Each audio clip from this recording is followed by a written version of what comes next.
السلام علیکم ورحمۃ اللہ وبرکاتہ۔ آج کل معاشرے کے اندر خاص کر کے خواتین کو بہت سے ایسے مسائل ہیں جن کی وجہ سے انہیں خون کی کمی بہت زیادہ ہو جاتی ہے، ایچ بی کی کمی۔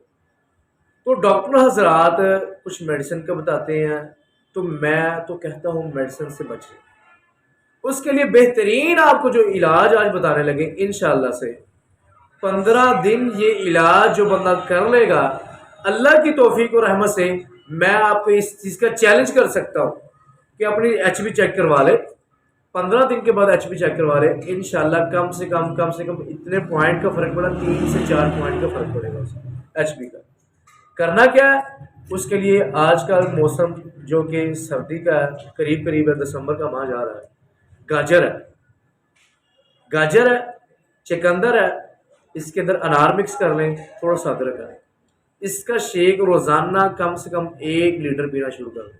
شروع تھوڑے سے کریں، 1 لیٹر تک جائے، انشاءاللہ اللہ کی توفیق اور رحمت سے 15 دن کے اندر اس کی جتنی ایچ بی کم ہوگی، اللہ کی توفیق اور رحمت کے ساتھ اس کی ایچ بی پوری ہو جائے گی۔ گاجر ہے، چکندر ہے، انار ہے، ادرک ہے، اے اللہ تبارک و تعالیٰ نے جتنی یہ ریڈ کلر کی چیزیں بھیجی ہیں نا، یہ آپ کے خون کی جتنی بھی کمی ہوگی انشاءاللہ اس کو پورا کر دے گی۔ آپ نے میڈیسن سے بچنا ہے اور اس چیز کے ساتھ علاج کرنا، آپ کے معدے کا علاج بھی ہوگا اور آپ کی ایچ بی پوری ہو جائے گی۔ میں خواتین کو یہ پیغام دیتا ہوں، فاسٹ فوڈ کا استعمال نہ کرے، ان چیزوں کا استعمال کرے، اور خاص کر کے یہ انرجی ڈرنک ہے، کولڈ ڈرنک ہے، کوئی بھی چیزیں ہیں ان سے 1000 درجے بہتر یہ گاجر کا جوس ہے، استعمال کرے۔ انشاءاللہ آپ کے چہرے پر رونق بھی آئے گی، آپ کا معدہ صاف بھی ہوگا اور انشاءاللہ ایچ بی پوری ہوگی۔ السلام علیکم ورحمۃ اللہ وبرکاتہ۔